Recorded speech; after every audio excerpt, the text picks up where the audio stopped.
Good morning, everyone. So today, you can probably hear it. I've still got the croupy dupes a little bit. I mean, it's really just mucus, and I keep coughing, but that's about it. But I really wanted to discuss a book I just finished last night, which is The Richest Man in Babylon.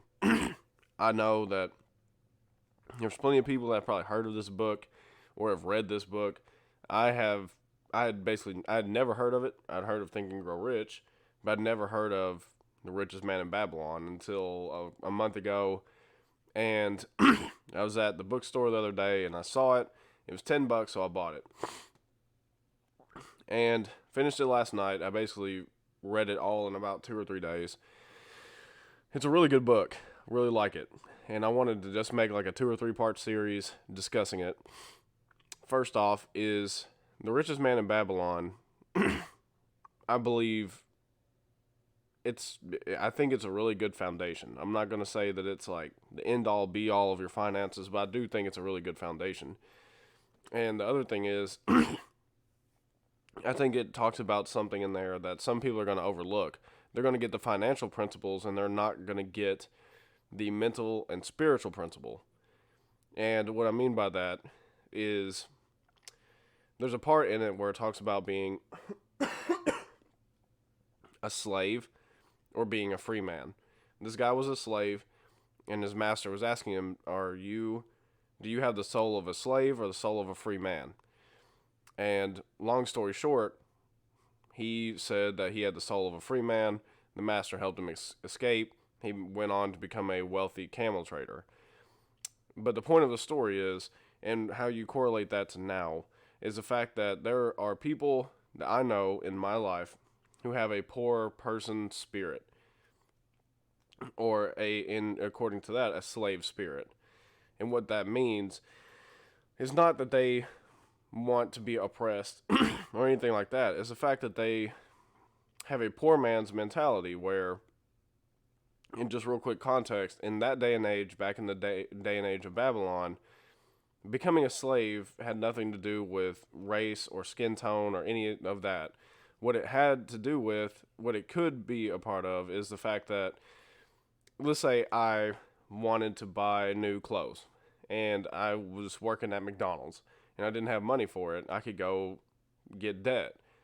But you had to put up some kind of collateral, which is still similar to today in certain circumstances.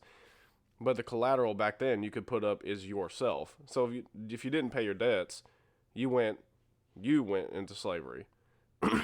So that's something that was big time back then. So having a poor person spirit back then literally led to you being oppressed and having to hard manual labor.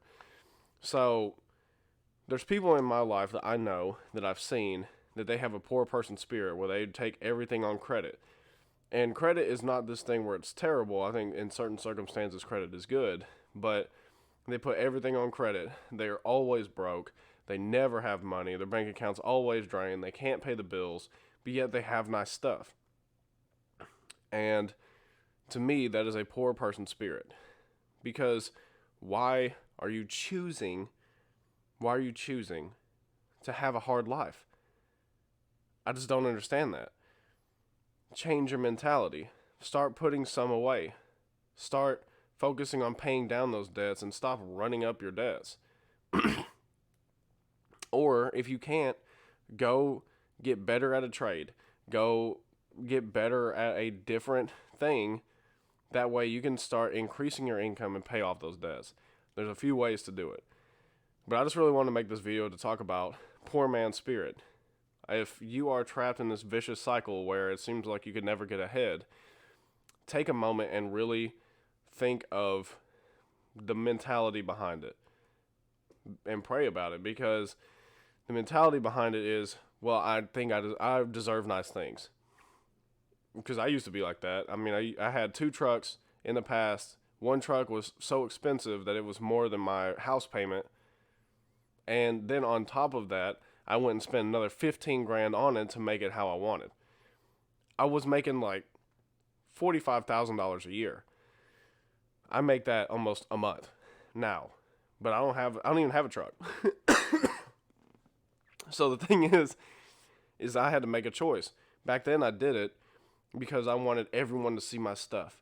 I wanted to be super cool, and I wanted to show everyone that I could do it. I don't need you. And the thing was, is that led to serious indebtedness to the point where we had to go bankrupt. And that was a poor person's spirit. Now we have the money, but what's the point of having two vehicles if it's my wife and I and our son are all at home together? Pointless when I could be saving the money to make a big time investment. Just the same way we did with the Airbnb investment, 10 grand.